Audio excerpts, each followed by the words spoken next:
दोस्तों एक बार फिर स्वागत है आप सभी का हमारे चैनल पर। और इस वीडियो में अगेन हम बात करने वाले हैं सिलेबस को लेकर। जितने भी बच्चे सीयूईटी यूजी को प्रिपेयर कर रहे हैं और अगर वो देख रहे हैं सिलेबस क्या होगा आपके डोमेन स्पेसिफिकेशन का, तो वो हम डिस्कस करेंगे एक एक करके। साथ ही साथ इसमें हम रेफरेंस बुक्स की भी बात करेंगे, कौन सी बुक यूज़फुल होंगी और क्या स्ट्रेटजी होनी चाहिए ताकि मैक्सिमम मार्क्स हम ऑप्ट आउट कर पाएँ। आखिर तक इसको देखना है और दोस्तों में शेयर करना नहीं भूलना है। साथ ही साथ अगर आप देख रहे हैं और कंफ्यूज्ड हैं कि कौन सा कॉलेज आपके लिए बेहतर होगा, यूनिवर्सिटी कौन सी अच्छी हो सकती है, क्या हम कोर्स ऑप्ट आउट करें और क्या डोमेन स्पेसिफिकेशंस होने चाहिए, तो भाई नीचे प्रोफाइल एनालिसिस फॉर्म भी मिल जाएगा, उसको फिल करना नहीं भूलना है। हमारी टीम कांटेक्ट करके बताएगी क्या होगा आपके लिए बेस्ट। तो चलो, कैसे पहुंचना है? CUET.NTA.NIC.IN ये ऑफिशियल वेबसाइट है जिस पे ही इस साल पूरा हमारा CUET का काम होने वाला है। ठीक है, इस पे जाएंगे आप और इस पे जाने के बाद आपको क्या करना है, ये जो टैब्स दिख रहे हैं अलग अलग, इसमें इंफॉर्मेशन वाले टैब पे क्लिक करना है और नीचे आप देखेंगे तो सिलेबस आपको दिख जाएगा। दिख रहा है? इस पे जैसे ही क्लिक करेंगे तो इसी विंडो में ओपन होगा। मैंने दूसरी विंडो में ओपन करके रखा है। ये सिलेबस के लिए अलग अलग पूरे लगभग 37 ऑप्शंस जो है वो सभी खुल जाएंगे। पिछले वीडियोस में मैं अलग अलग सारे सब्जेक्ट्स के बारे में बता चुका था। आज जो हम डिस्कस करेंगे वो हम डिस्कस करने वाले हैं पॉलिटिकल साइंस के लिए। किसके लिए? Political science. तो जितने भी बच्चे जो हैं पॉलिटिकल साइंस को ऑप्ट कर रहे हैं एज अ सब्जेक्ट डोमेन और पॉलिटिकल साइंस ऑनर्स करना चाह रहे हैं, उससे रिलेटेड कोर्सेज करना चाह रहे हैं, तो क्या होगा उसके लिए सिलेबस, ये हम डिस्कस करेंगे। कैसे करना है? हाँ भाई, क्लिक करना है और कुछ नहीं करना है। यहाँ पे आपका ये पीडीएफ ओपन हो जाएगा और इस पे थोड़ा सा बड़ा कर दूँ ताकि क्लैरिटी से आपको ये दिख जाएगा, है ना। अच्छा, हो ये रहा है कि ये आपको सफ़ेद कलर में दिखेगा, है ना, हमने काला करके रखा है ताकि वो प्रॉपर आपको दिखे। ठीक है, परेशान नहीं होना है। पॉलिटिकल साइंस देख पा रहे होंगे और सब्जेक्ट कोड जो है 323 है, इसको दिमाग में रखना है, नहीं तो आप कंफ्यूज हो जाओ। ठीक है, 323 सब्जेक्ट कोड है और ये आपको वहाँ फिल करना होगा, इसलिए है। ठीक है, चलिए, बहुत बड़ा सिलेबस नहीं है और लगभग पिछली बार जो सिलेबस था वैसा ही कुछ सिलेबस है आपका, ज़्यादा चेंजेस इसमें नहीं किए हुए हैं। देखो भाई, सबसे पहले जो पोर्शन है हमारा वो है पॉलिटिकल सिस्टम इन इंडिया, है ना, इंडिपेंडेंस के बाद से। उसके अंदर हम पहला यूनिट जो देखेंगे, वन पार्टी डोमिनेंस। ये लगभग आप मान के चलेंगे कांग्रेस पार्टी का ही डोमिनेंस हुआ करता था। मतलब ऑब्वियस सी बात है कि नहीं, केवल पार्टी कांग्रेस ही हुआ करती थी केंद्र सरकार के तौर पे, तो वो उस एरा को बोला गया है वन पार्टी डोमिनेंस। और उसी समय की जो है सारी की सारी चर्चाएं हैं यहाँ पे आपकी, जो आपको देखना होगा। दूसरा जो यूनिट है वो है as a nation, building of nation, है ना, कैसे क्या हमें भारत को बनाने में समस्याओं का सामना करना पड़ा और कैसे ओवरकम किया उन सारी चीज़ों को, चाहे वो Nehru approach of nation building की बात करें, उनके क्या कैसे अलग अलग रेफ्यूजी रीसेटलमेंट की बात हुई, कश्मीर समस्या क्या थी, अलग अलग स्टेट्स को कैसे रीऑर्गेनाइज उन्होंने करा और conflicts over the language system, ये भी आपको पढ़ना होगा। नेक्स्ट आपका थर्ड यूनिट जो रहेगा वो पॉलिटिक्स ऑफ प्लान डेवलपमेंट, यानी कि यहाँ पे प्लानिंग कमीशन और हमारे 5 ईयर प्लान्स के बारे में सारी चीज़ें रहेंगी जो डिस्कस आपको करना होगा। फोर्थ आपका इंडियाज एक्सटर्नल रिलेशंस, हमने अलग अलग, हाँ, समस्याओं का सामना करा, अलग अलग हमारे वॉर्स हुए, चाहे वो चाइना की बात करें, पाकिस्तान के युद्ध की बात करें।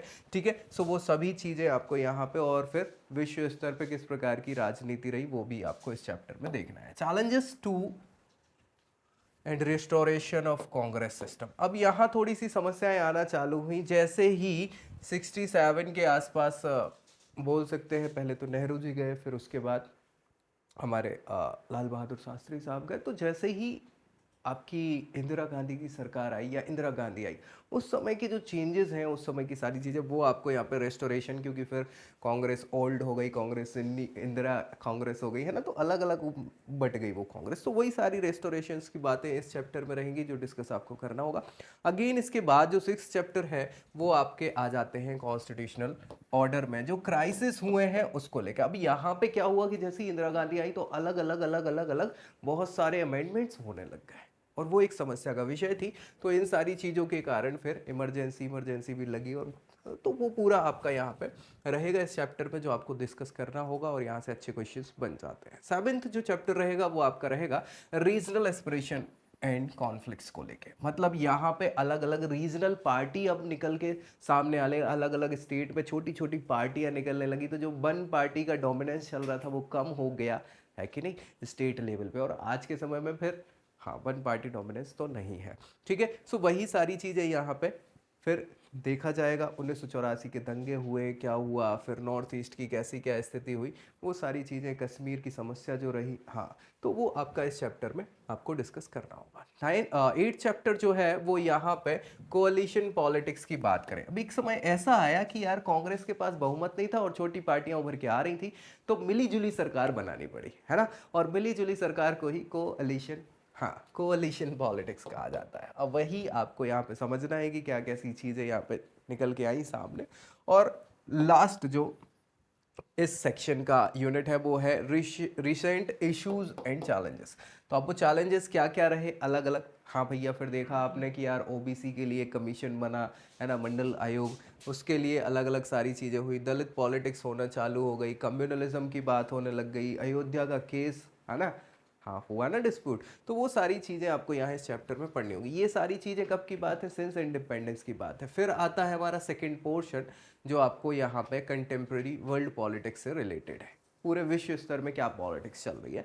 सो इसमें आपका जो फर्स्ट चैप्टर है वो आपका रहेगा सेकेंड वर्ल्ड वॉर के बाद जो डिसइंटीग्रेशन हुआ, बाइपोलैरिटी का कोलैप्स हो गया, वो सारी चीज़ें आपकी रहेंगी, जिसमें आप देखें तो अलग अलग न्यू एंटिटीज़ बनने लगी वर्ल्ड पॉलिटिक्स में, जैसे रशिया, बाल्कन नेशंस, इसके अलावा सेंट्रल एशियन स्टेट्स, है ना, अलग अलग डेमोक्रेटिक पॉलिटिक्स चलने लगी। फिर यहाँ पे कैपिटलिज्म की बात हुई, अलग अलग पोस्ट कम्युनलिज्म रेजिम की बात करें तो फिर अलग अलग रिलेशंस चली इंडिया की रसिया के साथ हो गई और दूसरे पोस्ट कम्युनिस्ट कंट्रीज जो है उनके साथ।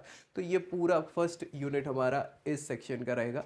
दूसरा आपका है alternative centres of economic and political powers. अब दिक्कत ये हुई कि भैया दो ध्रुव बन गए अलग अलग, एक बन गया भैया यूएसएसआर, दूसरा हो गया यूएस, और इनमें कॉन्फ्लिक्ट्स और इनके कारण इंडिया पिसेगा और वही सारी चीज़ें आपको देखने को मिलेगी। तो नई नई चीज़ें निकल के आएंगी यहाँ पे, rise of China as a economic power, है ना, मेओवाद के बाद की बात है उस समय की। फिर आता है आपका यहाँ पे यूरोपियन यूनियन का जो क्रिएशन हुआ, एक्सपांशन हुआ, आसियान बन के आया। इसके अलावा अगर हम देखें तो बहुत सारी अलग अलग रिलेशनशिप इंडिया की अलग कंट्रीज़ के साथ, चाहे वो जापान हो, चाहे चाइना हो, साउथ कोरिया हो, उनके साथ कैसा, तो ये आपको सेकेंड यूनिट में देखना होगा। थर्ड यूनिट जो है south Asia in the post cold war era. अब कोल्ड वॉर तो हो चुका था और यहाँ क्लैरिटी से समझ में आया कि यूएसएसआर और रशिया के बीच में अच्छे खासे कॉन्फ्लिक्ट्स हो चुके हैं।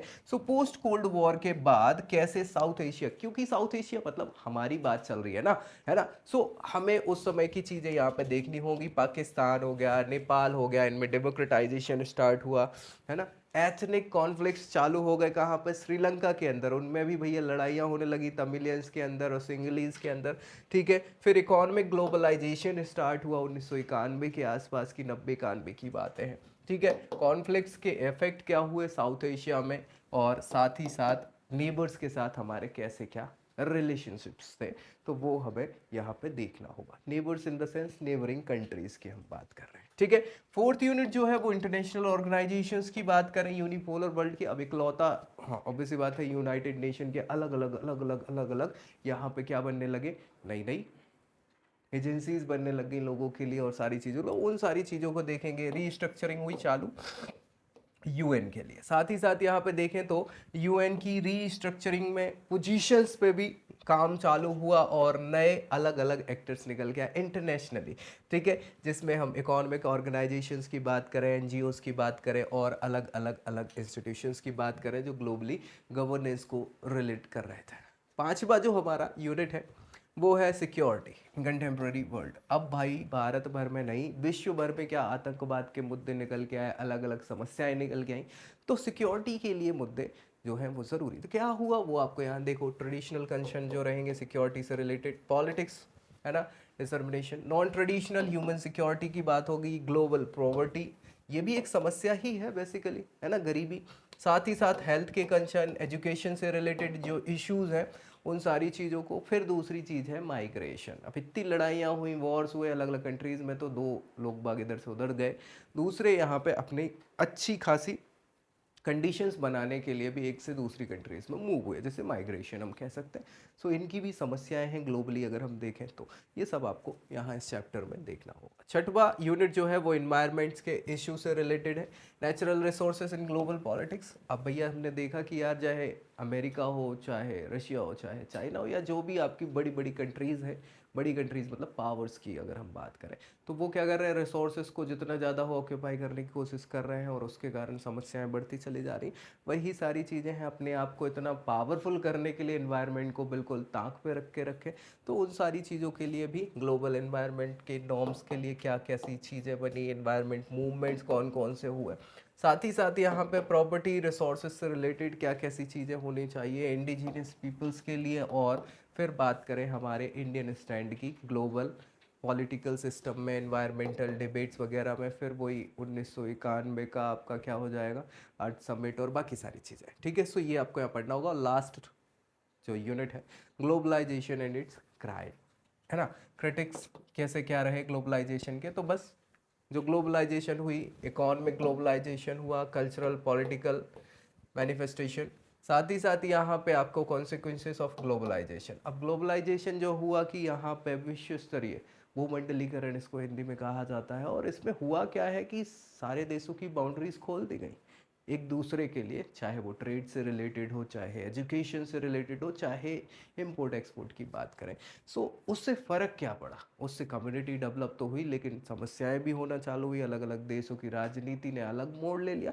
तो ये सारी चीज़ें दिमाग में रखना है। एंटी ग्लोबलाइजेशन मूवमेंट भी स्टार्ट हुए, इंडिया की क्या कैसी स्थिति थी, स्ट्रगल था ग्लोबलाइजेशन को लेके, ये भी आपको पढ़ना होगा। तो ये पूरा का पूरा सिलेबस जो है वो पॉलिटिकल साइंस का है।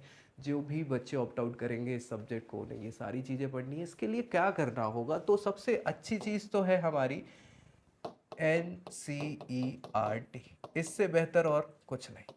ओल्ड NCERT अगर आप पढ़ सकते हैं तो बहुत अच्छी बात है, नहीं तो न्यू वाली तो आप पढ़ ही रहे होंगे। इसके अलावा कुछ आपको पब्लिकेशंस की क्या मिल जाएंगी, हाँ पब्लिकेशंस की CUET पॉलिटिकल साइंस UG की बुक्स मिल जाएंगी। उनमें से कौन सी बेस्ट होगी, जिसमें बहुत सारे आपको क्या मिल जाएंगे, सैम्पल पेपर्स मिल जाएं।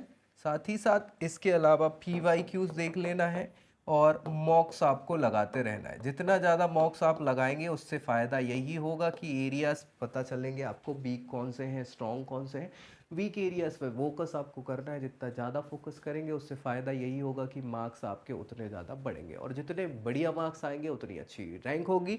और रैंक आपको कहाँ लेके जाएगी, आपके जो डिज़ायर्ड या जो आप टारगेट कर रहे हैं इंस्टीट्यूशन या कोर्सेज को, वो आपको मिल जाएंगे। तो मुझे लगता है बड़ी ही सरल भाषा में चीज़ें क्लियर हो गई होंगी। अदरवाइज़ अगर कुछ डाउट बचता है तो कमेंट ज़रूर करिए ताकि रिजॉल्व किया जा सके। दोस्तों में शेयर करना है, चैनल सब्सक्राइब कर लेना है, और अगली वीडियो में अगले सिलेबस के साथ मिलेंगे। तब तक के लिए जय Hind. I hope you like this video. For more such videos, keep watching our channel and do not forget to like, share and subscribe.